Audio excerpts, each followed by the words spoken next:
তাদের সবাইকে চেনো, তো প্রত্যেককে হ্যাপি দিওয়ালি, হাজার হাজার হ্যাপি দিওয়ালি মেসেজ এসে গেছে। স্ক্যানার বানিয়েছে আমাদের। দিওয়ালি স্পেশাল কি দিবি রে অনু? দিওয়ালি স্পেশাল কি বেটা? দিওয়ালি বল। ল্যাপটপ নিয়ে গেছে উঠো নাকি? আচ্ছা, অর্ঘ ছাড়া পুরো টিম রয়েছে, খালি শুভ ট্রেন দমদমে আটকে। নমস্কার সবাইকে।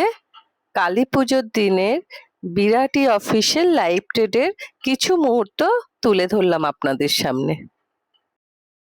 ওপেন হাই, লো ক্লোজ, এই চারটে ডেটাকে নিয়ে যোগ বিয়োগ গুণ ভাগ নানা রকম অঙ্ক কষে ট্রেড ডিসাইড করা হয়, সাপোর্ট রেজিস্ট্যান্স ডিসাইড ইউজ করে।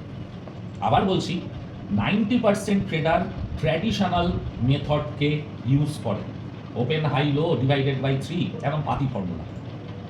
কিন্তু অ্যাকচুয়ালি এবার এই মেথডে যখন কাজ হচ্ছে 90% লোক সেই রেজাল্টটা কিন্তু পাচ্ছে না।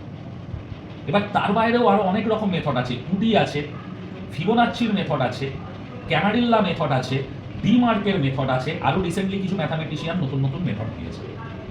এদের মধ্যে 22 বছরে তো কিছু করেছি, এই সব রকম মেথড নিয়ে আমার কাজ করা হয়ে গেছে।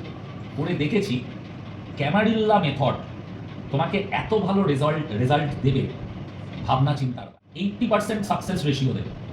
আর টেকনিক্যালি বলা হয় যে কোনো স্ট্র্যাটেজি বা সিস্টেম যদি 60%ও তোমাকে সাকসেস রেশিও দেয়, 60%, যে 60টা প্রফিট করবো 40টা লস করবো, তাতেও হিউজ টাকা কামানো যায়। আমরা খালি সমস্যা কোথায় ভগবান হওয়ার চেষ্টা করি, সবেতে প্রফিট চাই। 100টা ট্রেড করবো, 100টাই প্রফিট হতে হবে, একটা লস হওয়া চলবে না, এটা আমাদের মেন্টালিটি। তো যাই হোক, সেখানে ক্যানাডিল্লা দেখেছি 80% সাকসেস রেশিও দেয়। এবার কাজ করার স্টাইলটা কী হবে বা কাজ করার প্ল্যানিংটা কী হবে? প্রত্যেকে ক্যানাডিল্লা ক্যালকুলেটর হয়, কম্পিউটারটা খুলে আমাকে এক পিস দিস। যাদের পাতে নেই তাদের পাতে আমরা তোর আমসলটা চারটে করে দিয়েছে মনে হচ্ছে। না না বলা আছে, একদম একদম স্ট্রিক্টলি বারণ করা। না, দাদা বলেছে আমার 8 টাকা এটা উঠছে না।